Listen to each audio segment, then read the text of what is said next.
welcome back to Life Leadership with Alex Urbina, right here in your hometown station, AM 1220 KHTS. Today we're talking about self-leadership.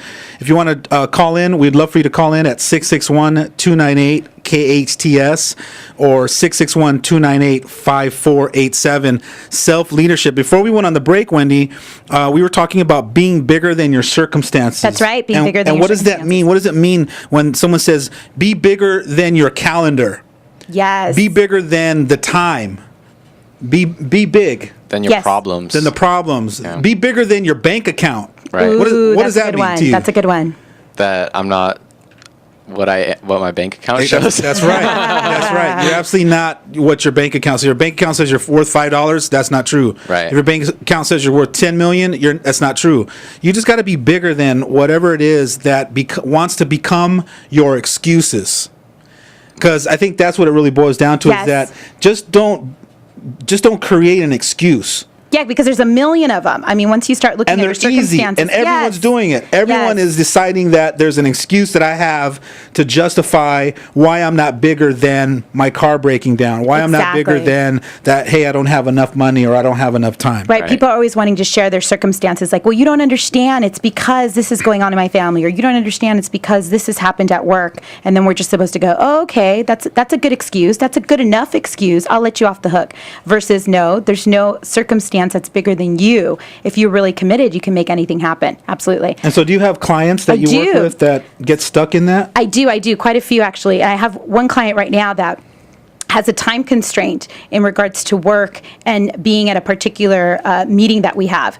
And so the client is saying, this is my commitment to work, and work, of course, is a big circumstance for a lot of people. Absolutely. I mean, think about how many parents use work as an excuse with their kids in terms of not being able to spend time with them, and and work is attached to it's my financial foundation. It's how I provide for my family. It pays the bills. It pays the bills, so I can't put work on the back burner. And I was wanting to open up a conversation of possibility of, well, how can we have work win and you still be able to be at this meeting at a certain time and it be a win-win. And oftentimes this happens with my clients where they're not even able to have the conversation to open up possibility. You mean they're not open to? They're not open to having the conversation. Not even the discussion. Not even the discussion about it, because they're so stuck in there is no other win-win.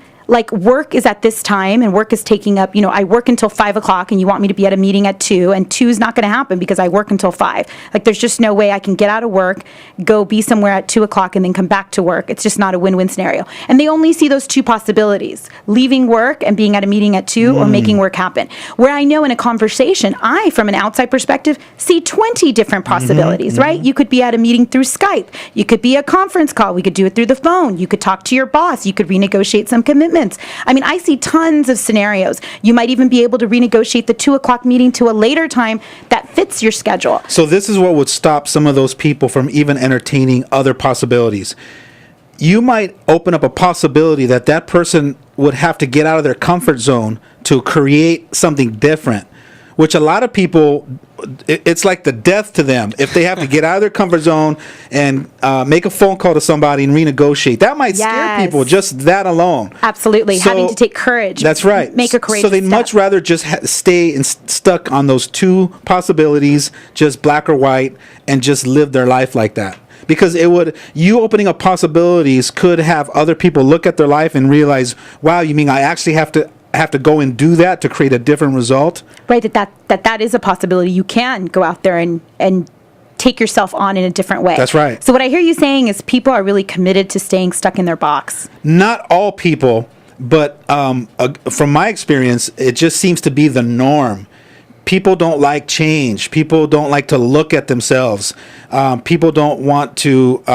Some people don't want to grow on an unconscious level. They just haven't been woken up yet. There's no awakening yet. Ah, the awakening. On automatic pilot. Yes, which a lot of people are running on automatic pilot. Absolutely. We're going to another break? Yeah. Now we're just getting on a roll. Save it. But you're listening to Life Leadership with Alex Urbina. We're talking about self-leadership today, which is very exciting. Please call us in and give us your definition of self-leadership. The number is 661-298-KHTS, 661-298-5487. We can't wait to hear your call. We'll be right back with Life Leadership with Alex Urbina right here on your hometown station, AM 1220 KHTS.